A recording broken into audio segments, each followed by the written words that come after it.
Bonjour à tous et à toutes et bienvenue dans les Voix de l'Indépendance. Vous écoutez ce nouveau podcast qui parle d'entrepreneuriat et aujourd'hui on est très content de recevoir, enfin plutôt d'être chez Junaid Alkan. J'écorche pas ton nom. Ouais, c'est très bien. Ok, super, bonjour à toi. On est super content de te recevoir. On va commencer tout de suite dans le vif du sujet avec le top 60. T'as 60 secondes pour nous contextualiser, pour nous expliquer un petit peu ce que tu fais et qui tu es. T'es prêt? Ouais, c'est bon. C'est parti. Alors, je m'appelle Junaid Alkan, donc aujourd'hui, je suis gérant et dirigeant de plusieurs entreprises différentes, donc deux centres de fitness, une entreprise dans le bâtiment, je suis également consultant pour certaines entreprises. Je me suis retrouvé là-dedans, pas par choix, mais par nécessité, parce que je me suis rendu compte que l'entrepreneuriat, c'est la seule voie qu'il puisse y avoir pour faire ce qu'on a envie de faire, si ça n'existe pas dans le monde traditionnel ou archaïque, on va dire. Et puis, donc voilà, j'ai suivi cette voie entrepreneuriale parce que pour moi, l'entrepreneuriat, c'est la meilleure manière d'exprimer ses idées en action. Et je trouvais ça génial parce qu'il y a toujours des expériences continues, on touche un peu à tout. Quand on me dit quel métier je fais, je sais toujours jamais quoi répondre à ça parce qu'en fait, on touche vraiment à tout. Là, pour l'anecdote, je fais les travaux, c'est moi qui les fais. Quand il y a un truc à réparer, je répare, mais quand il faut aussi toucher à la finance, je touche à tout. Et donc voilà, c'est assez intéressant, c'est une voie qui est enrichissante, mais c'est pas forcément la meilleure voie qu'il faut pour atteindre l'indépendance financière ou quoi que ce soit. Ok, Donc une ça, minute pile poil, bien joué.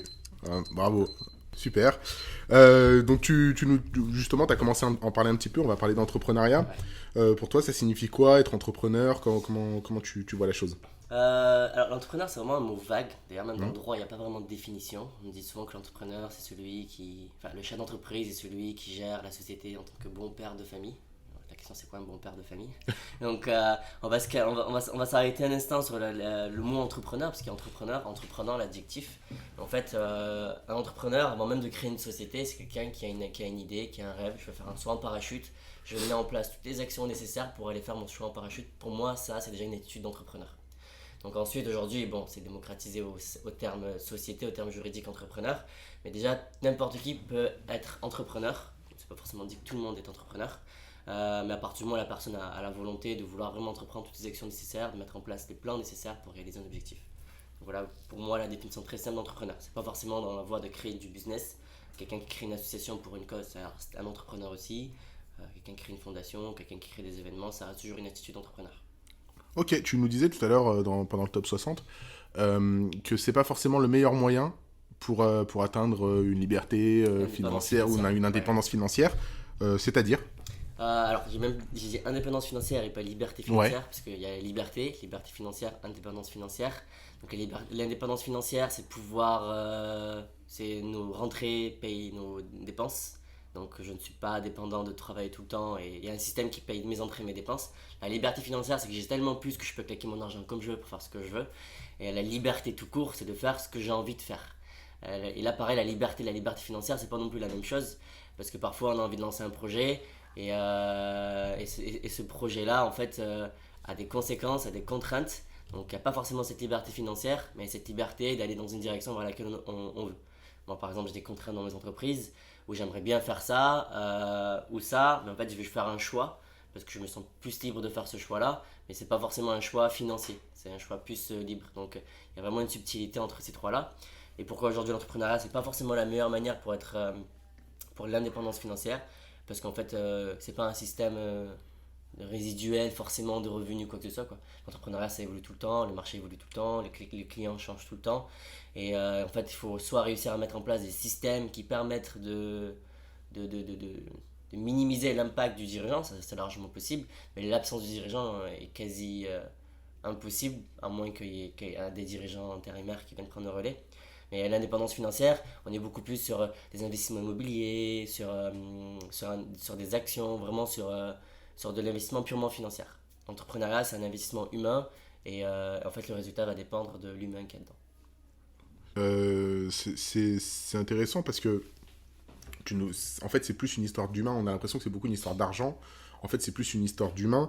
Du coup, c'est quoi ton rapport à l'argent? Et pour faire concret, combien tu gagnes aujourd'hui? Ouais.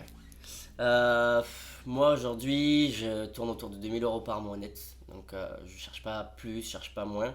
Parce qu'en fait, je claque beaucoup sur la société pour essayer des nouveaux trucs, etc. Et tout. Donc, je me dis, bon, j'essaie des trucs, je prends des risques. Là, par exemple, mais donc quel est mon rapport à l'argent? En fait, pour moi, l'argent, ça part, ça revient. Qu'on gagne 10 000 ou qu'on gagne 1000, on est toujours à découvert à la fin du mois, on arrive toujours à se démerder. Donc finalement, c'est juste un flux, donc ça part, ça revient.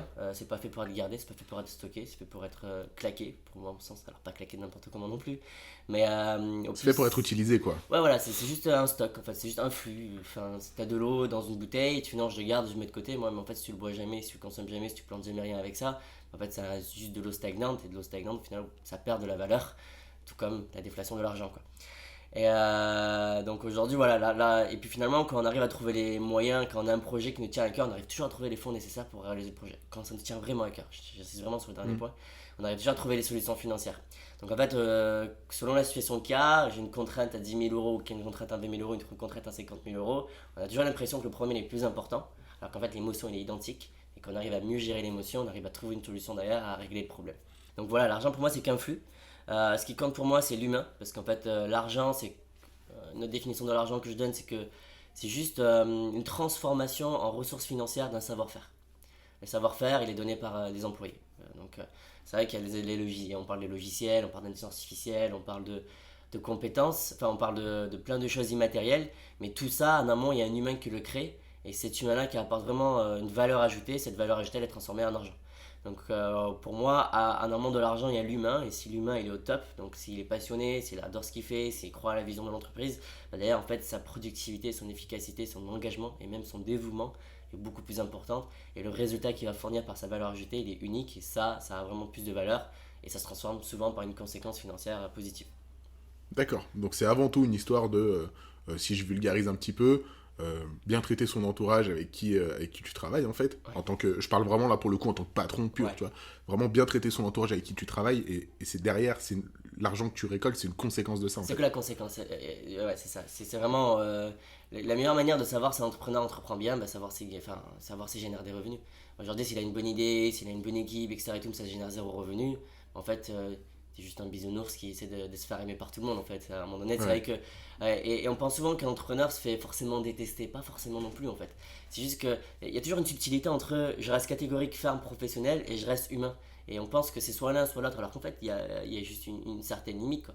C'est comme avec les enfants, j'ai pas d'enfants, mais je vois comment ma grande soeur et mon beau-frère sont avec leurs enfants. Alors les enfants, ils jouent, ils testent, ils testent. Et à un moment donné, ils sentent qu'ils dépassent une certaine limite, et les parents imposent une limite. Là, non, tu vas loin.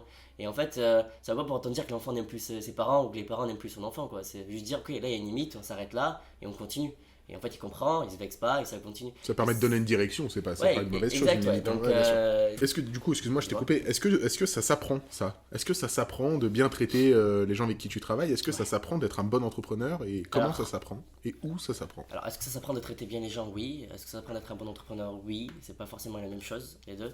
Alors, la première des choses, moi un des trucs que j'avais beaucoup de mal avant, que j'ai vraiment appris par mes soeurs, par mes amis, c'est écouter.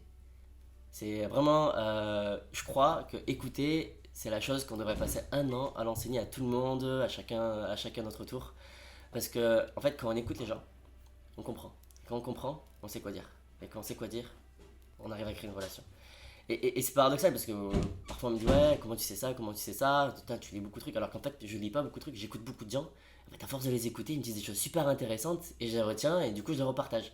Et en fait l'écoute c'est génial parce que si juste quelqu'un passait toute sa vie à écouter les gens, alors il y a écouter et comprendre, on parle de l'empathie, ben, je pense que c'est les deux premiers facteurs qui régleront mais, tous les problèmes de société.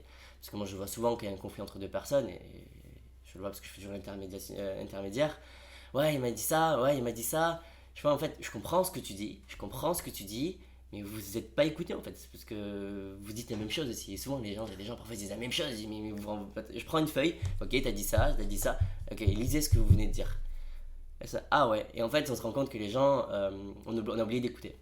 On a complètement oublié d'écouter, parce qu'on ne donne plus de la reconnaissance aux gens, enfin, il n'y a plus aucune reconnaissance en fait dans cette société, dans le sens où on devient individualiste, c'est le système qui nous pousse à devenir individualiste, on ne naît pas individualiste naturellement. Et du coup, les gens ils recherchent la reconnaissance comme ils peuvent, et du coup, ça crée une certaine dissonance, et en fait, on devient centré à nos problèmes et on s'ouvre plus assez aux problèmes de l'autre. Alors qu'en fait, juste en écoutant le problème de l'autre, la personne, elle avait juste envie parfois d'évacuer son émotion, le problème il est parti alors qu'on n'a pas trouvé de solution. C'est juste une émotion qui a été enfermée et qui a été libérée. Faut faire sortir des fois.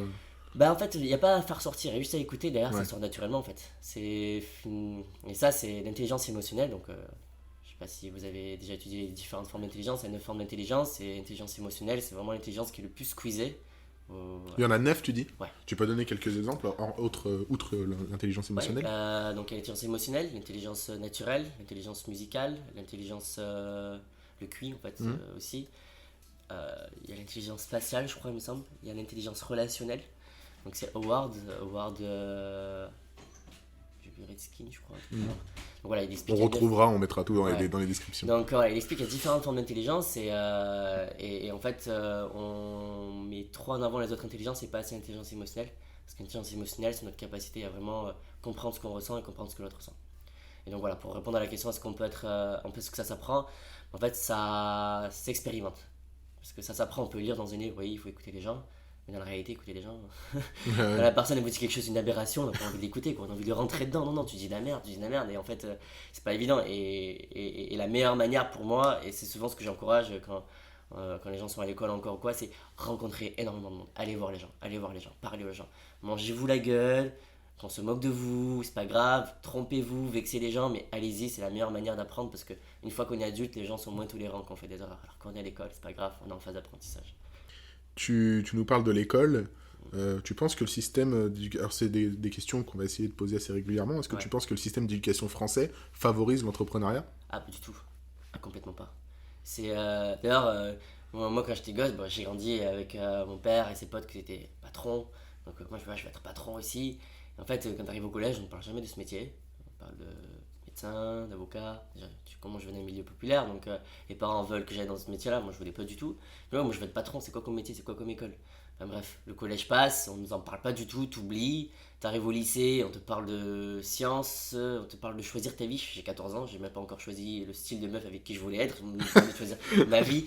Je suis encore indécis, donc j'essaie d'avancer. Et puis t'arrives au lycée, on te dit voilà, maintenant il y a le bac, et maintenant il faut que tu choisisses un BTS. Ok, je choisis quoi comme BTS? Bah voilà, soit commercial, etc. Et tout. Je fais ok, c'est quoi le plus haut de BTS commercial? Directeur commercial. Ok. Donc en plus on avait des intervenants qui venaient qui nous expliquaient que chaque fois c'était quoi le plus haut grade dans leur entreprise. Je vois mais ce pélo là qui est tout en haut, il y a bien quelqu'un qui le paye. C'est qui le mec qui est au-dessus? Et en fait à l'école à aucun moment on parle de l'entrepreneuriat. Ça arrive enfin, mais on en parle très très peu. Et là par chance j'étais tombé à l'IFAG, enfin j'avais vu que l'IFAG proposait une école de management et que c'était possible de manager une entreprise. Je fais ah bah enfin on en parle. Et par chance, je suis tombé la première année où ils ont créé le cursus entrepreneuriat, qui reste encore à désirer parce que c'est compliqué l'entrepreneuriat, il n'y a pas de règles. Donc, un Bah donc diplôme. difficile à normer et donc difficile à enseigner. Pour moi, c'est quasi impossible à normer en fait. Il y a tellement différents types de profils d'entrepreneurs, quoi. Souvent, on pense que l'entrepreneur, c'est celui qui prend des risques, qui a du charisme, qui a du relationnel. Non, c'est pas vrai. Enfin, il y a des entrepreneurs, ils sont ultra renfermés, ils font des business de malade mental, ils sont adorés par tout le monde, mais ils ont pas du tout ce côté social ou ce côté charismatique ou le parler en public. Et pourtant, ils sont extraordinaires aussi. Et ça veut dire qu'en fait, si on met des critères dès le départ, on squeeze ce genre de personnes qui sont de très bons entrepreneurs aussi, même voire même d'excellents entrepreneurs, une grosse majorité. Mais comme on a défini des critères de normes, en fait, on est en train de limiter. Et puis pareil, comme aujourd'hui, les cours d'entrepreneuriat, enfin, les gens qui veulent faire une école d'entrepreneuriat, en fait, ils veulent la sécurité, ils veulent un diplôme. Mais en fait, l'entrepreneuriat, il n'y a jamais eu de sécurité, quoi. Je veux dire, faut que tu te lèves, faut que tu bosses, faut que tu fasses quelque chose. Et donc, en fait, on veut un diplôme, et pour avoir un diplôme, bah, c'est un diplôme d'État ou un diplôme validé par un comité de jury. Donc, eux, ils définissent des critères. Déjà, première question, qui définit les critères? Est-ce que ces mecs-là, ils ont entrepris une fois dans leur vie, tu vois? Ou même si les entrepreneurs qui ont défini, quel type d'entrepreneur ont défini ça? Est-ce qu'ils ont 20 ans, 30 ans, 50 ans, 60 ans? Parce que si c'est des mecs de 60 ans qui ont entrepris une grosse boîte de PME industrielle toute leur vie qui définissent des critères d'entrepreneur, alors que le monde est en train de changer, on a une nouvelle génération, il faut tout revoir le système, il y a encore quelque chose qui cloche là aussi. Est-ce que ça prend un an d'apprendre l'entrepreneuriat? Est-ce que ça prend un mois? Est-ce que ça prend 3 semaines? C'est vraiment, pour moi, l'école, c'est vraiment la pire des manières d'apprendre l'entrepreneuriat. Euh, si l'école a un rôle vraiment très important à apporter pour les entrepreneurs, c'est l'aspect très technique des éléments. Parce qu'entrepreneurs, on le voit, il y a plein de gens qui sont ingénieurs au début, puis ils décident de créer leur boîte, et en créant leur boîte, ils apprennent à développer toutes les compétences d'entrepreneur. À l'inverse, quand on apprend les compétences d'entrepreneur dans une école et qu'on sort d'école, en fait, on se rend compte des mecs comme nous, il y en a des milliers à foison. En fait, en fait on se démarque pas du tout. Donc j'aurais préféré peut-être sur le coup qu'on me dise, bah écoute, va un petit peu sur l'ingénierie, prends une spécialité entrepreneur derrière où tu feras une formation en 3 mois accélérée d'entrepreneur. Et derrière, tu as une compétence technique et de cette compétence technique, tu pourras attirer des mecs qui sont entrepreneurs, qui n'ont pas la compétence technique et eux vont mieux faire le truc, quoi. Donc moi aujourd'hui l'école c'est vraiment pour tout ce qui est compétences techniques parce que ça c'est compliqué, on n'apprend pas comme ça, enfin, et, euh, et voilà, l'école devrait plus pousser à la compétence technique. Donc principalement technique, je parle de finance, juridique également, ça c'est très important pour les entrepreneurs parce que ça ne s'apprend pas tout seul, ça ne s'improvise pas. Ça fait de l'ingénierie, du développement informatique, de la stratégie pure et dure aussi on va dire, mais entrepreneur c'est des petites actions très simples en fait au quotidien et c'est tellement trop simple que ça vaut pas le coup de le mettre dans un cours. Donc il y en a vraiment une subtilité là-dedans sur lesquelles l'école devrait faire attention, quoi. Ok, ça marche. Tout à l'heure, tu nous disais que tu faisais plusieurs activités en off. On va y revenir après. J'ai une question. Comment on trouve une bonne idée? Et parle-nous de ton processus de créativité. Ok, la créativité. Déjà, j'ai écrit un article sur internet, vous pouvez le trouver, comment développer sa créativité en 3 semaines. Donc en fait, la créativité, c'est déjà juste un muscle dans le cerveau. Aujourd'hui, si je vous demande de soulever un haltère de 100 kg, vous n'avez pas l'habitude, vous allez avoir du mal. Mais en vous entraînant, vous finirez par le soulever. La créativité, c'est pareil, ça s'exerce, ça se renforce et ça se stimule. Et tout le monde est créatif, sans aucune exception, vraiment. Donc la créativité, donc j'explique tout en détail vraiment comment développer sa créativité, comment trouver une bonne idée, comment trouver une mauvaise idée. Donc il n'y a pas de bonne ou de mauvaise idée, il y a des idées et il y a des gens derrière qui parlent de leur idée. Il y en a qui parlent trop bien de leur idée, il y en a qui parlent trop mal de leur idée. Il y a des gens, ils ont une trop mauvaise idée et ils la vendent trop bien. Donc ça donne l'impression que c'est une très bonne idée. Les spinner. Ouais. Ouais, Il y a des gens, vrai, ils ont une très bonne idée, ils la vendent super mal et l'idée ne voit pas le jour.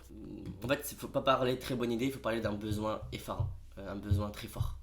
Dès qu'il y a un besoin très fort dans un marché, il y a forcément une solution derrière. Et donc derrière, il faut voir si la solution c'est à monétiser. Et là derrière, on trouve une idée. J'invente... Là, en ce moment, il y a un gros problème de transport avec les grèves, on n'arrive pas trop à se déplacer. Bah, bizarrement, Blablacar devient une bonne idée, quoi. Ça devient une évidence pour tout le monde, quoi. Tout le monde passe là-dessus. Donc c'est dans ces moments-là qu'en fait l'idée fait une évidence. C'est pas ah tiens, je viens d'avoir une idée et d'un coup je vais en parler à mes potes. Ils vont me dire pour me faire plaisir, ah c'est une bonne idée.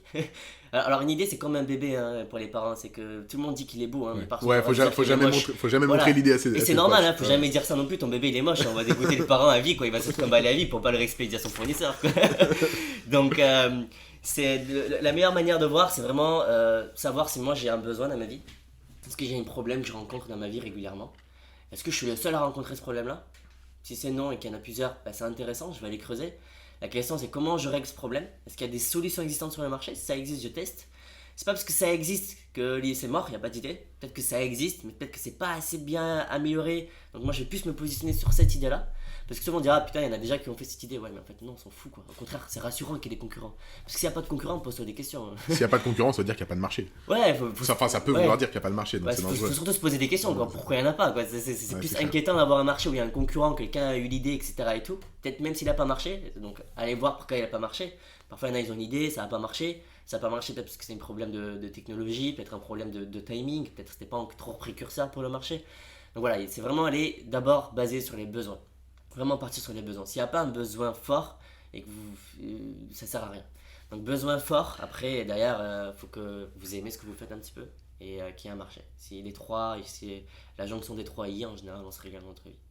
Super. On va passer à la deuxième partie. Ouais. On va passer à ton activité. On va faire un petit jeu. Ok. Je l'ai appelé l'avocat du diable. D'accord. Aujourd'hui, enfin, il y a quelques jours, j'ai gagné au loto. J'ai gagné 15 millions d'euros. Donc je vais te demander de me pitcher ton idée. J'aimerais investir dans ta boîte. Ouais. Tu vas me pitcher ton idée, tu vas essayer de me convaincre. Et le but, c'est que je te balance des objections, que j'essaye de me faire l'avocat du diable. Et on va voir si j'investis à la fin. Ok, T'es prêt? je dois rester vraiment moi-même. Ah, tu restes toi-même. Comment je m'y prends? Oui, exactement. Ok, Si d'accord. je suis un investisseur, j'ai gagné au loto, j'ai gagné 15 millions au T'as loto. d'argent, ok, J'ai on de s'est l'argent. retrouvés comme ça par C'est ça. hasard, donc je vois que voilà, peut-être tu pourrais investir sur mon projet. Exactement. Ok, je vais m'intéresser à toi d'abord. Donc tu es investisseur, là. Donc aujourd'hui tu faisais quoi avant et maintenant que tu es investisseur, maintenant que tu as cette liberté financière, tu aimerais faire quoi de ta vie? Alors moi, très simple, hein. Moi j'étais un pouce carton, je travaille dans le déménagement à la base. Ouais. J'ai gagné au loto, en fait, je joue au loto Ouais.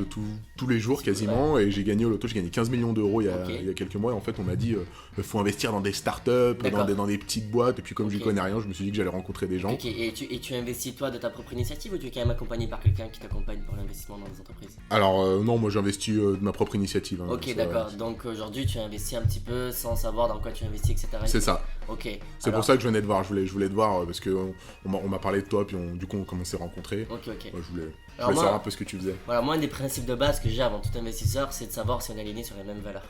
Donc avant d'être aligné sur les mêmes valeurs et que si tu investis dans différents projets, on va parler de 2-3 notions, de finances, de rentabilité, de retour sur investissement. Est-ce que tout ça, ça te parle? Est-ce que tu comprends vraiment le secteur dans lequel tu investis? Moi, tu sais, franchement, moi, tout ce qui est investissement, tout ce qui est finance, tout ce qui est... Franchement, c'est pas mon truc. Hein. Ok. Moi, comme je t'ai dit, je bosse dans le déménagement. Limite, je m'en fous un peu. Tant que tu peux me rapporter de l'argent, Ok. ça me va, tu vois. D'accord, donc rapporter d'argent, c'est quoi? C'est par exemple, j'invente, tu veux gagner tant d'euros par mois, tant d'euros par an, faut que les 15 millions te rapportent 1 million par an, faut que ça te rapporte 100 000 euros par an. Déjà, je pense pas que je mettrais les 15 millions dans ta boîte, Ouais. parce que j'aimerais bien en garder un petit peu quand même. Bien sûr. J'ai quelques voyages à faire avec ma femme. Ok. Mais par contre, ouais, sur 1 million, je dirais... si ça pouvait me rapporter au moins de quoi me payer une belle voiture chaque année, ce serait cool. Ok, donc une belle voiture, c'est quoi pour tes 100 000 euros. 100 000 euros, ok, donc ça faudrait faire 10% de taux d'investissement, Voilà, taux ouais. de rentabilité, ok. Donc déjà, la première des choses, c'est voilà, c'est dans quel marché tu vas investir. Donc aujourd'hui, quels sont les marchés qui évoluent bien, quels sont les marchés qui saturent. Voilà, je préfère vraiment qu'on se mette vraiment sur la même base. Donc effectivement, les startups, c'est pas un marché. Les startups, c'est un mot anglais qui définit des entreprises qui se lancent. Donc ça peut être un marché dans la santé, dans la technologie, dans l'agriculture, dans l'industrie. Donc déjà, comment toi, est-ce que tu aimerais bien contribuer Moi, franchement, je m'en fous, je veux Bah, juste ok. gagner de l'argent. Toi, tu fais quoi, toi, exactement? Alors moi, aujourd'hui, ce que je fais, c'est que voilà, j'ai des centres de fitness par électrostimulation. Donc j'aide les D'accord. personnes en 25 minutes à retrouver une bonne forme physique, donc reprendre confiance en eux, retrouver une certaine dignité. On vient et en 25 minutes, tac, on a une bonne forme Ah, physique. voilà, en 25 minutes, on fait l'équivalent de 4 heures de sport à raison d'une séance par semaine. On accompagne vraiment les gens parce qu'on s'est rendu compte que le marché du sport, c'est un marché ultra concurrentiel où ça casse les prix. Il y a toujours 90% des gens qui continuent pas leur sport. En fait, le premier élément, c'est une absence de résultat. Donc, quand les gens n'ont pas de résultats, ils arrêtent. Donc, nous, aujourd'hui, on s'est concentré sur obtenir des résultats. Et la meilleure manière d'obtenir des résultats pour nos adhérents, ça a été de les accompagner réellement et d'avoir un véritable suivi. En les accompagnant, en donnant un véritable suivi, on se rend compte que on arrive à vendre plus cher. Donc nous on est sur des abonnements à 100 euros, 105 euros, là où une salle de sport est entre 20 et 30 euros pour vraiment du low Par cost. mois? Par mois, ouais. Ouais. Donc pour une séance par semaine, donc on a rempli quasiment tous nos studios. Et en fait, voilà, ce sont des petits modèles économiques de centres, donc ce sont des petits centres de 3 personnes, 3 équivalents temps plein. Donc on mettrait super bien au coup, on répond à un véritable résultat. Donc on pallie pas, on n'est pas sur un effet de mode, on est sur un effet de résultat, parce que le besoin est lié. Les gens se nourrissent mal, ils savent pas où se faire conseiller, et ils ont de moins en moins le temps de faire du sport parce que la société fait qu'ils ont moins de temps. Et en plus de ça, étant donné qu'on maîtrise bien notre modèle économique, on est sur des petites structures, on n'est pas assujetti à une baisse de saisonnalité qui impacte complètement l'activité qui nous fait fermer. On maîtrise bien nos coûts, donc aujourd'hui nous on a mis en place des modèles économiques où on met beaucoup plus l'humain en avant, donc on aide vraiment nos clients à avoir des résultats. Quand ils ont des résultats, ils sont fidélisés, ils renouvellent. Donc le coût de recrutement est beaucoup plus faible, donc beaucoup moins de coûts d'investissement en publicité. Les abonnements sont plus élevés, on a des charges très maîtrisées. Mais au final, tout ça, moi, ça me rapporte combien en vrai? Ah, Parce que moi quand tu me parles d'électrostimulation, de muscles, moi j'y connais rien du tout. Hein. Ouais. Moi je me suis musclé en levant des cartons. Tout ce qui est électrostimulation, etc., ça me fait surtout penser en fait, à du téléachat. Mettez-vous des électrodes sur le C'est les vide. téléachats, voilà. Les téléachats, ça a bien marché, donc déjà, c'est un bon indicateur. Si c'est pour gagner de l'argent, c'est un bon indicateur déjà le téléachat. Aujourd'hui, voilà, c'était juste pour démontrer qu'il y a un vrai besoin. Le besoin, on y répond facilement avec une bonne solution. Aujourd'hui, on est sur un coût maîtrisé, donc le risque est beaucoup plus faible. Aujourd'hui, par exemple, pour 100 000 euros investis, on est sur un taux de retour sur investissement de 30% à peu près, D'accord. sur un seul centre. Donc un ticket Donc si je te mets 1 million, je gagne 300 000. par année à peu près, ouais. D'accord. Après, sachant qu'il faudra attendre 2 ans avant de récupérer les 30%. Donc la première année on sera sur du point mort, la deuxième année on sera plus sur un truc autour de 5 ou 10% l'objectif, et ensuite de traîner on continue. Aujourd'hui nous on n'ira pas sur 1 million parce qu'un million, un centre a besoin de 150 000 euros pour ouvrir. Aujourd'hui ouvrir un centre c'est une grosse dynamique de 3 mois, sur un an on peut ouvrir 3 centres s'il faut, on se limitera à un coût d'investissement plutôt de 450 000 euros et 500 000 euros. Et là, à ce moment-là, toi, ça minimise ton risque, ça maximise ta rentabilité. On est sur une tendance du marché du bien-être où les gens sont de plus en plus centrés sur le bien-être. Et là, vraiment, les indicateurs sont ouverts pour toi pour investir. Écoute, tu m'as convaincu. Ah, tu m'as convaincu, je dois admettre. Allez, je te mets 1 million sur la table. C'est parti. Moi, je prends 500 000 € de commission pour moi. Ok. Bah ça va, tu te mets bien. Bon, bah nickel, tu m'as convaincu. Du coup, ça nous a permis un petit peu de parler de ton activité. Ouais. Donc ça s'appelle Iron Body Fit. C'est ça. Alors c'est une franchise. C'est une franchise, c'est ça. Donc toi, t'es franchisé. Je suis franchisé, je suis également un petit peu au sein de la franchise. Donc, moi, je suis là depuis le début de l'aventure, je suis avec eux. Donc, je suis au conseil d'administration. Donc, j'ai vraiment eu le point de vue du franchiseur, du franchisé, du coach. Donc, je touche vraiment un petit peu à tout. Donc, ce sont des franchises où il y en a à peu près 70 en France. Ok. Aujourd'hui, moi, j'ai deux centres. Donc, Sur Lyon. Sur Lyon Centre et Francheville. Donc, après, Ok. ça. Donc, ça, Et c'est quoi le parcours pour devenir franchisé du coup? Parce que la franchise, c'est aussi de l'entrepreneuriat. ouais, c'est vrai que c'est pas quelque chose qui est très Alors, connu. j'appelle ça du semi-entrepreneuriat. Ouais. Parce que l'entrepreneuriat, on est tout seul à la base, on est le dernier rempart de la boîte. Le semi-entrepreneuriat, alors faut pas voir ça le terme péjoratif, mais dans le sens où j'entreprends, mais je suis pas tout seul. J'ai des gens derrière moi qui seront toujours là quand même pour m'aider si jamais je vois que ça va pas trop. Sauf si je fais la sourde oreille et là ça passe pas. Je sais que par exemple quand il y a un problème, il y a beaucoup de confrères, là par exemple on a plein de conversations WhatsApp où on s'échange, il y a beaucoup de confrères qui vivent un problème. C'est super intéressant parce que dès qu'ils vivent leur problème et qu'ils le partagent sur la conversation, c'est instantanément 69 personnes qui ont une solution alors qu'auxquelles ils n'ont pas été confrontés encore. Et en fait, en ça, je ne suis plus un seul entrepreneur.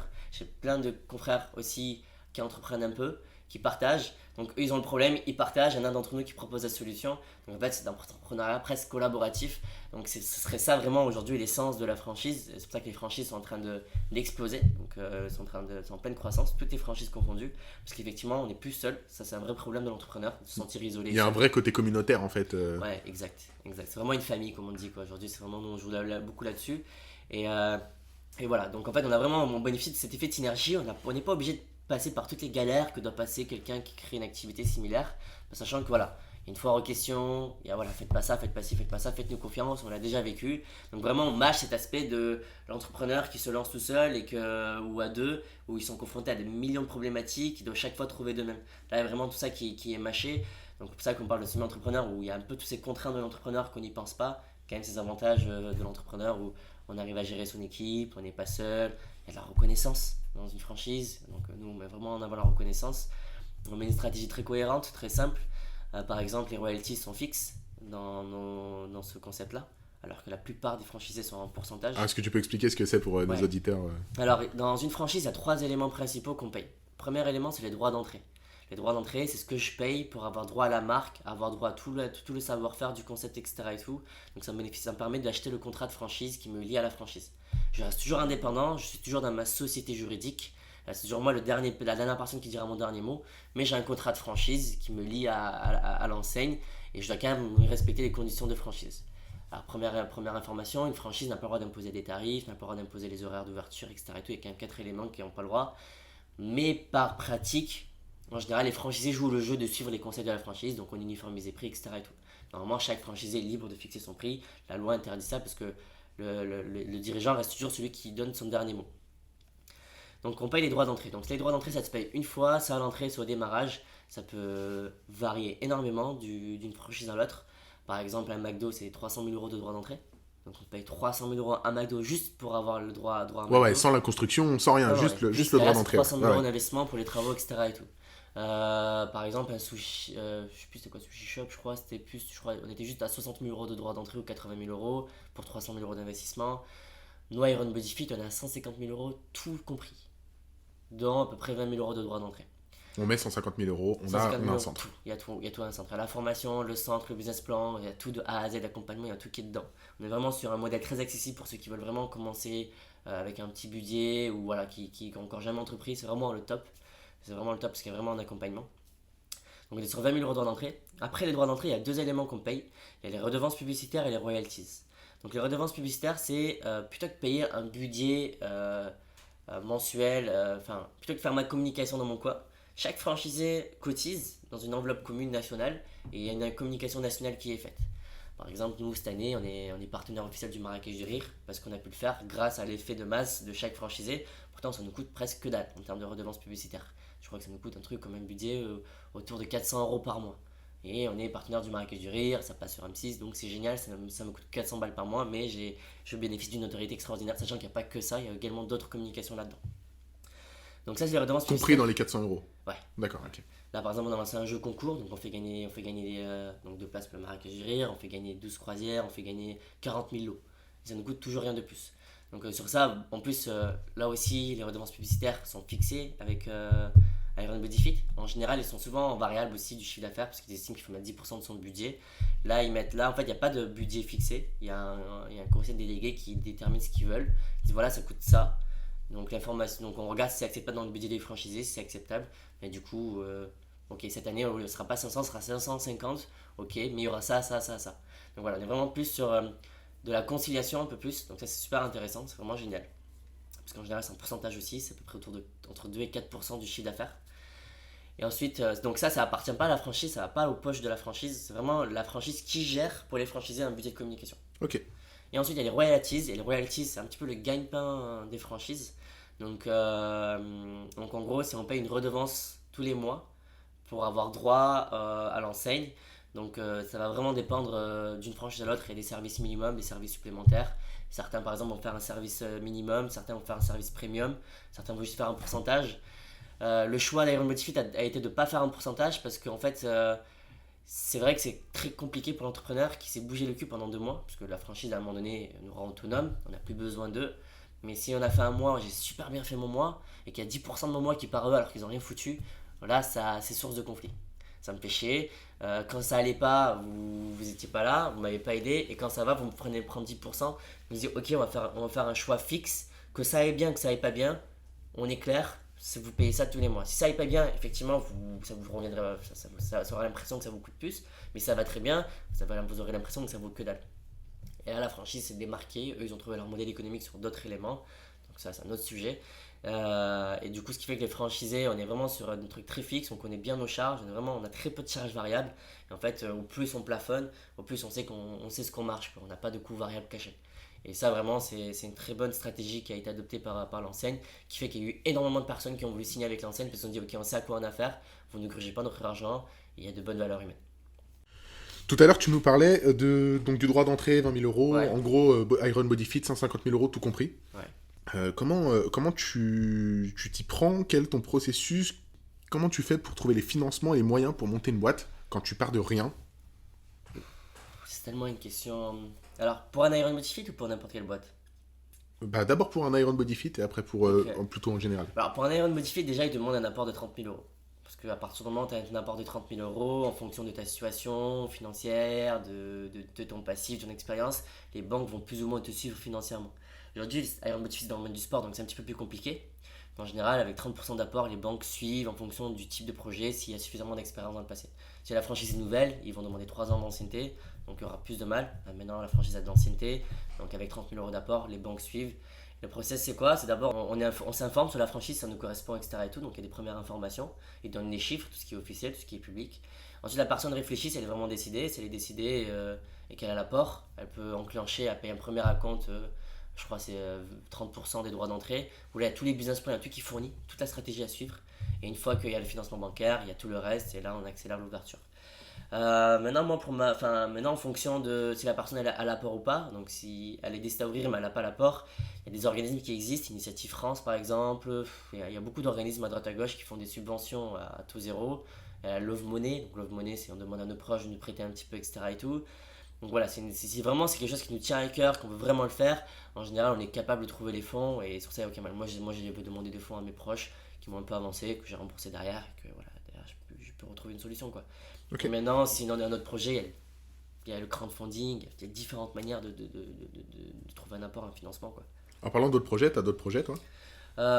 Projet ou entreprise? Les deux. Ok. T'as d'autres entreprises, d'autres projets, d'autres Ouais, j'ai une entreprise activités? bâtiment, franchement, c'est une entreprise classique, traditionnelle, que j'ai continué de façon familiale. C'est pas un marché qui m'intéresse plus que ça, donc je sais pas forcément ce sur quoi c'est intéressant de parler. En termes de projets, ouais, il y a des projets qui me tiennent à cœur, j'ai plein de projets tout le temps. Mais là où le projet qui me tient le plus en cœur, c'est vraiment transmettre, partager et peut-être réfléchir à une nouvelle manière de voir l'école des entrepreneurs. Parce qu'il y a un vrai besoin, donc c'est la question que tu as posée au départ. Il n'y a pas besoin de s'éterniser un an pour apprendre Ouais. l'entrepreneuriat.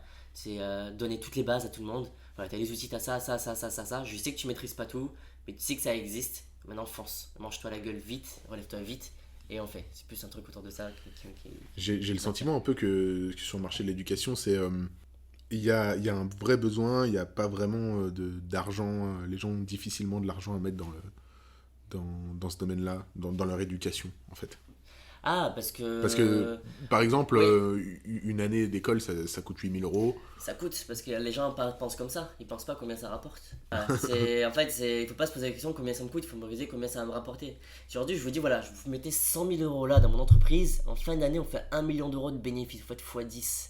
Vous n'avez pas les sous, mais je vous garantis, je vous montre toutes les garanties que c'est possible. Vous voyez, vous y croyez, vous allez trouver les 100 000 euros, même si vous avez 0 euros de votre côté. Vous allez emprunter quelqu'un, vous allez emprunter 10 fois 10 000 euros, tu dis je vous rembourse dans un an. Dans un an, vous savez que vous faites 1 million, vous remboursez. Donc en fait, vous savez combien ça vous rapporte, donc vous êtes capable de trouver 100 000 euros. Maintenant, je vous dis, écoute, j'ai créé une école, elle est toute nouvelle, ça coûte 100 000 euros, je sais pas si ça va marcher, viens dans mon école. Donc voilà, les mêmes montants, on le perçoit complètement différemment. Et parce que les gens regardent combien ça leur coûte, regardent pas combien ça leur rapporte.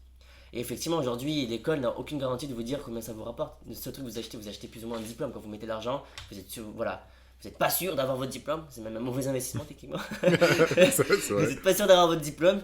Mais voilà, prenez, vous aurez le diplôme. Et avec votre diplôme, vous pourrez espérer vous démarquer de ceux qui n'ont pas de diplôme. Mais la question, comment je me démarre de ceux qui ont le même diplôme que moi. Parce que Ouais, c'est chaque vrai. année, on ne sait pas, mais chaque année, les masters en management de gestion de projet, je crois que c'est 120 000 personnes de plus sur le marché. Chaque année, 120 000 personnes peuvent être marquées. Et donc, ouais, faut plus voir combien ça leur rapporte. Et comme on ne sait pas, on n'a aucune garantie de combien ça leur rapporte, les gens ont vraiment trop de pudeur à mettre là-dedans. D'accord. Peut-être accentuer sur ça. Alors, si quelqu'un veut monter un business dans l'éducation, accentuer Ouais. sur ce que ça rapporte Combien plutôt ça va que sur rapporter, combien ouais, ça coûte. exact, ouais, combien ça va rapporter, ou voilà, ou juste l'expérience qu'ils vont vivre. Parce qu'aujourd'hui, moi, au modèle, on en reparlera en off, etc. Ouais. Et tout, le modèle auquel je réfléchis sur l'éducation, c'est un modèle où, même si tu sais pas ce que ça va te rapporter derrière, l'expérience que tu as vécue pendant les 3 semaines, ça va te rapporter plus que. Juste l'expérience humainement, ça va te rapporter plus que ce que tu paierais normalement seul de ton côté. D'accord, ok. On aura l'occasion d'en rediscuter. Yes. On va passer sur la partie sujet d'actualité. Ouais. On va essayer de te faire deviner un chiffre. T'as pas le droit de regarder la feuille. Le chiffre, c'est 56 millions. Ouais.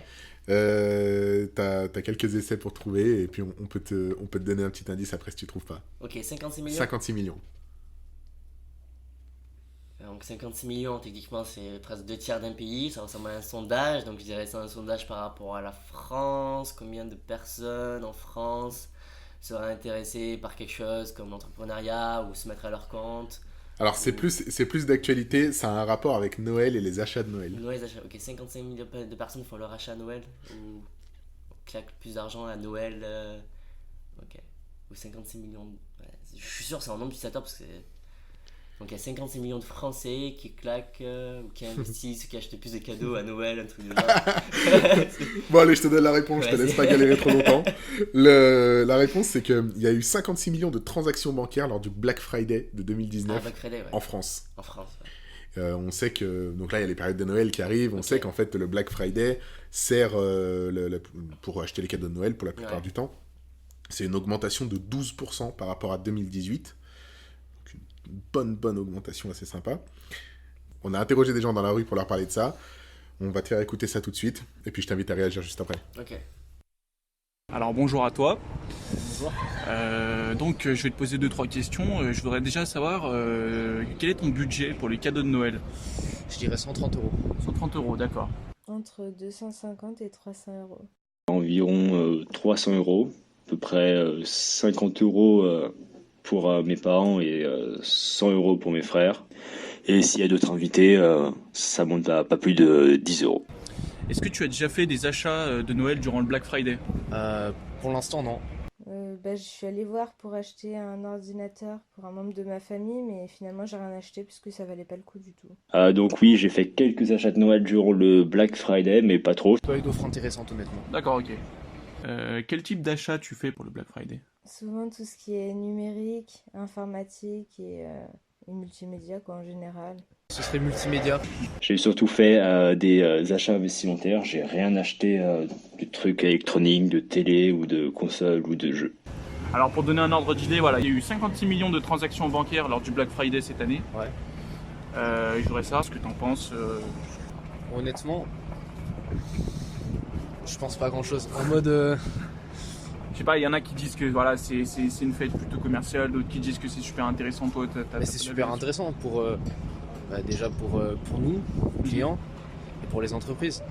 Donc pour moi, il faut favoriser ce genre d'événements. Bah moi je pense que c'est bien, bah surtout pour tout ce que moi je regarde informatique parce qu'il y a beaucoup de réductions. Après je trouve que ça perd un peu de sa valeur parce qu'avant c'était un vendredi et c'était pareil pour tout le monde. Maintenant une semaine avant ils commencent les ventes privées et on se retrouve le vendredi avec plus grand chose.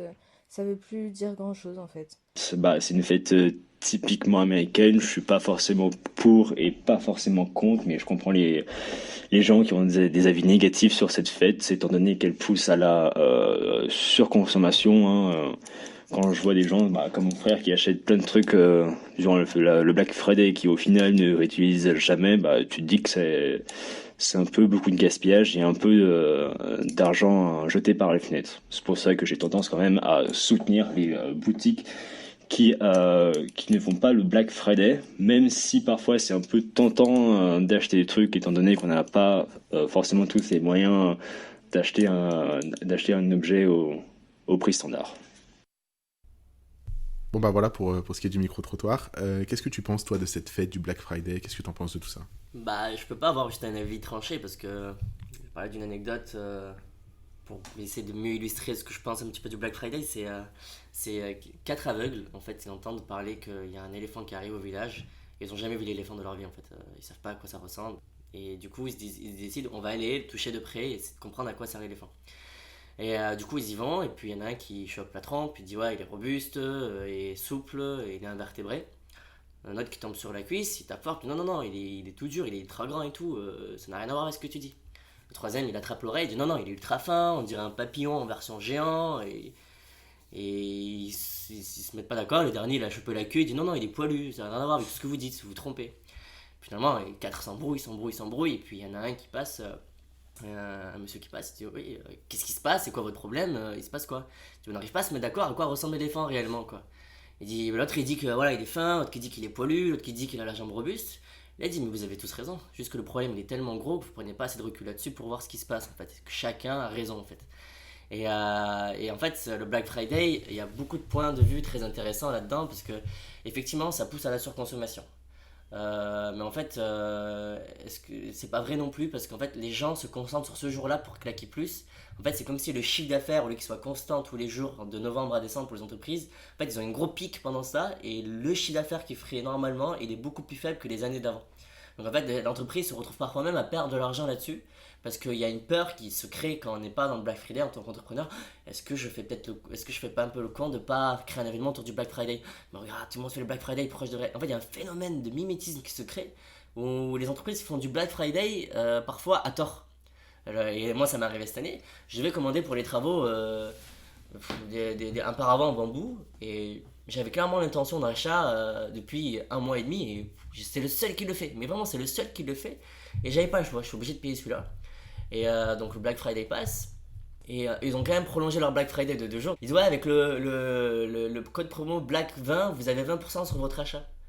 Et en fait ils m'ont fait un cadeau de 20% alors qu'en fait ils se rendent pas du compte quand eux pensent qu'ils ont gagné un client alors qu'en fait ils viennent perdre de l'argent parce que mon intention d'achat était complètement pure. En fait, ils viennent de perdre 20% Ils viennent de perdre 20% en fait. Alors que j'allais l'acheter en fait, j'allais complètement l'acheter. S'ils mettaient une bonne stratégie derrière, ils avaient mon mail, je m'étais connecté, j'avais mis déjà sur le panier d'achat, s'ils avaient une stratégie, ils allaient me le vendre tôt ou tard en fait. Mais ils ont fait 20%, je dis j'en profite, j'ai mis le code et en fait ils ont perdu 20% là-dessus.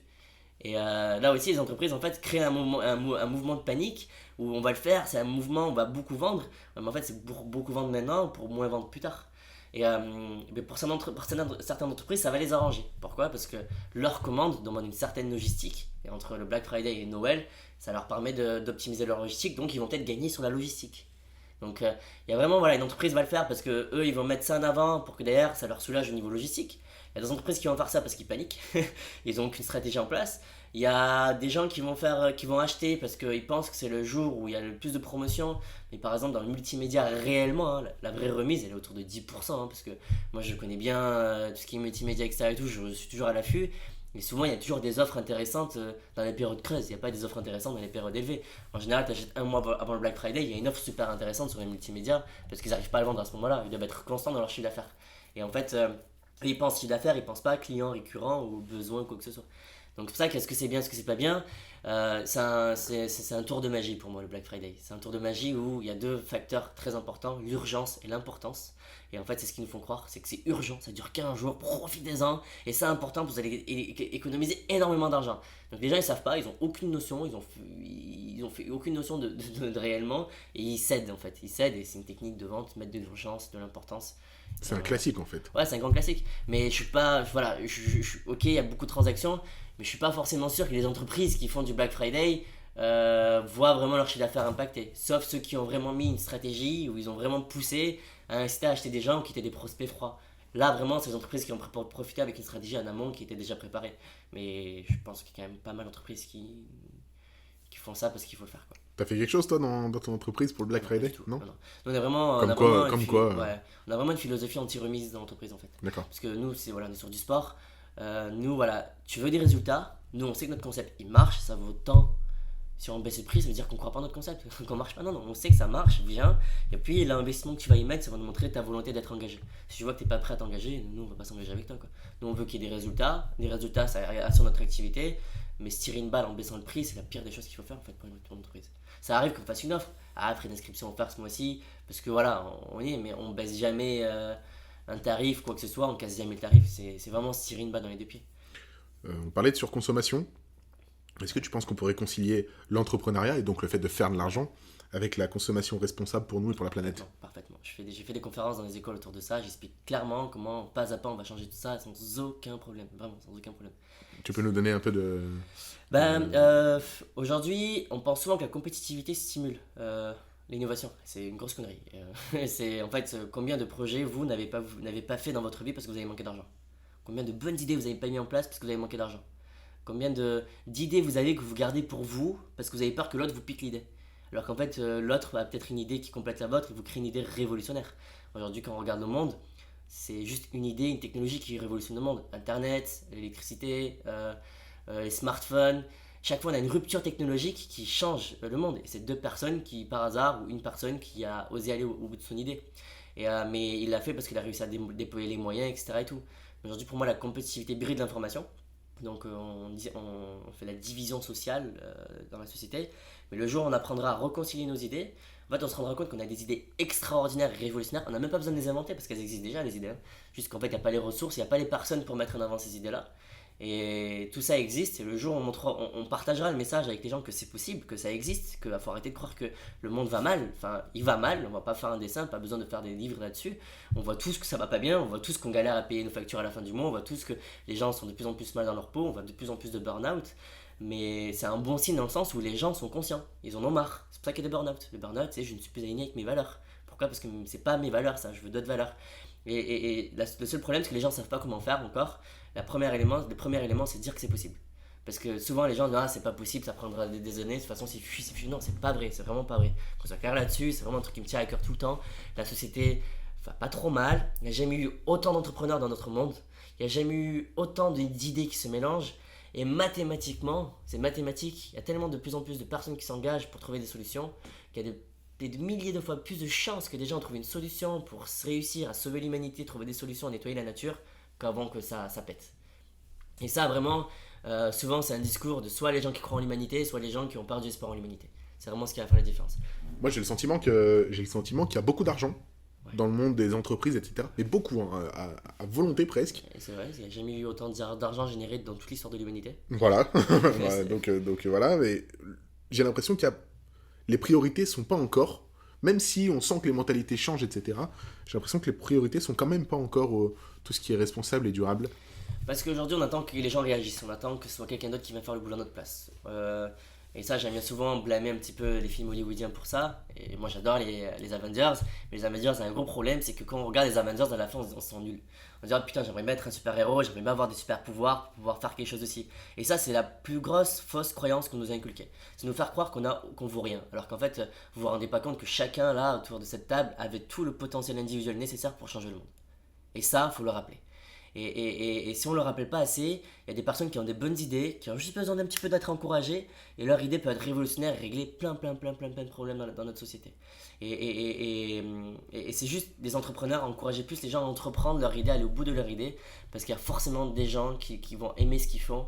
On a tous 1000 vrais fans dans le monde, et ces 1000 vrais fans vont nous aider à faire fleurir notre entreprise. Et c'est vraiment pousser les gens, s'ils ont une idée, d'aller au bout de leur idée. C'est pas grave s'ils se plantent, franchement, de toute façon, qui ne se plante pas ne pousse pas, comme on dit. Donc c'est pas grave, le but c'est de se planter pour aller de l'avant, pour pousser, pour grandir. Et ça va donner l'inspiration à d'autres personnes. Et je dis toujours, une bougie allumée, on veut mieux que 1000 éteintes. Ça suffira, il suffit qu'une personne va de l'avant. Derrière, il y a plein de gens qui vont créer des solutions autour de ça, quoi. Je t'invite à faire ta promo. Je t'invite à balancer tes réseaux. On arrive à la fin du podcast. Ok. Tu vas pouvoir ta carte blanche, tu vas pouvoir faire toute la promo que tu veux. Ok, franchement, j'ai pas forcément envie de promotionner quoi que ce soit en soi en particulier. J'ai plus envie d'encourager les gens à écouter ce qu'ils ressentent. Vraiment écouter ce qu'ils ressentent, parce que dans nos émotions, dans ce qu'on ressent, il y a vraiment, on se rend pas compte, mais notre mission de vie elle est là, elle est à l'intérieur de nous, elle nous parle, mais on l'écoute pas trop. Il faut apprendre à écouter ce que notre corps dit. Et en fait, plus de personnes commenceront sur leur mission de vie, ou plus on arrivera vraiment à faire la différence. Et la vraie promo que je veux faire, c'est vraiment ça, c'est que c'est possible de changer le monde. Il faut que chacun d'entre nous croie en nous, il faut que nous écoutons. Et peut-être la petite promo que je fais, c'est que justement il y a une chaîne YouTube que j'ai lancée, qui n'est pas très régulière, je suis pas très régulier là-dessus, parce que je suis un petit peu dispersé partout. Ça s'appelle Débrider votre potentiel. Donc voilà, littéralement, comment on va débrider notre potentiel. Il est bridé à cause de certains éléments. Et j'explique, je donne un maximum d'informations sur l'entrepreneuriat. Et également les éléments qui juste permettront de voir les choses différemment et peut-être de réaliser son plein potentiel. On mettra le lien dans la description. Dernière petite question pour conclure. Qu'est-ce que tu dirais à quelqu'un qui hésite encore à se lancer dans l'entrepreneuriat ? On n'est jamais pris pour quoi que ce soit. En fait, quand on me dit est-ce que tu te sens prêt pour faire ce que tu fais ? Non, clairement pas. Quand il y a la piscine, quand il y a l'eau, qu'on ne sait pas nager, vous posez la question, la personne elle peut s'entraîner, vous pensez que t'es prêt là pour jeter dans l'eau ? Non, toujours pas. Enfin, on n'est jamais prêt en fait, on a toujours nos peurs. C'est une fois qu'on l'a fait une fois qu'on dit c'est bon, maintenant je suis prêt de le refaire une deuxième fois. Donc en fait, quand on hésite, quand on doute, faut aller envers ce doute. Parce que derrière un doute se cache un potentiel. Et ça, c'est vraiment la chose la plus importante à savoir. Chaque fois qu'il y a une peur, qu'il y a un doute, quand on va à la rencontre de ce doute, de cette peur-là, il y a vraiment quelque chose de magique qui se cache derrière. Donc si vous hésitez parce que vous doutez que vous avez peur, allez-y, parce qu'il y a quelque chose de formidable qui se cache derrière ça. Merci beaucoup. Avec plaisir. Merci de nous avoir reçus chez Iron Body Fit dans tes locaux à Lyon. On est ravis, on espère qu'on te reverra rapidement. Et puis on remercie tous nos auditeurs de nous avoir écoutés. Et on vous dit à bientôt. Et avec grand plaisir. Et puis voilà, merci à tous. On se revoit bientôt pour le prochain podcast. On vous laisse la surprise de l'invité. On vous invite à venir voir sur les réseaux.